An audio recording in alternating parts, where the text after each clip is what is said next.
نحمده ونصلي على رسوله الكريم اما بعد فاعوذ باللہ من الشیطان الرجیم بسم اللہ الرحمن الرحیم۔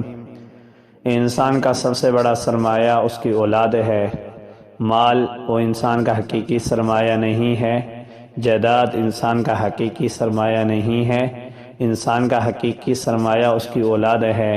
اگر اولاد کی تربیت اچھی ہو گئی اور اس کو صحیح رخ سمجھا دیا، اس کو حقیقی زندگی سمجھا دی، اس کو اللہ کی پہچان کروا دیا، اس کو صحیح تعلیم دلوا دی اور وہ نیک صالح انسان بن گیا، اس کی برکت سے ماں باپ کی دنیا کی زندگی بھی اچھی ہوتی ہے اور آخرت کی زندگی بھی اچھی ہوتی ہے۔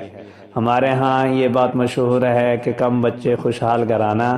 اصل بات یہ ہے کہ کم بچے خوشحال گھرانہ نہیں بلکہ اچھے بچے خوشحال گھرانہ۔ بچوں کی تربیت اچھی ہو، ان کو صحیح نہج کی تعلیم دی جائے، صحیح تربیت دی جائے، ان کو صحیح اصول زندگی سمجھائے جائیں تاکہ وہ زندگی صحیح معنی میں گزار سکیں۔ بچیوں کو زندگی سمجھائی جائے کہ گھر میں زندگی کیسے گزارنی ہے، بچوں کو سمجھایا جائے کہ زندگی کیسے گزارنا ہے، بڑوں کے چھوٹوں کے آداب ان کو بتائے جائیں۔ یہ ماں باپ کی ذمہ داری ہے۔ اس کے لیے یہ ہے کہ بچوں کو صحیح تعلیم دی جائے، صحیح تعلیم صحیح رخ سمجھاتا ہے۔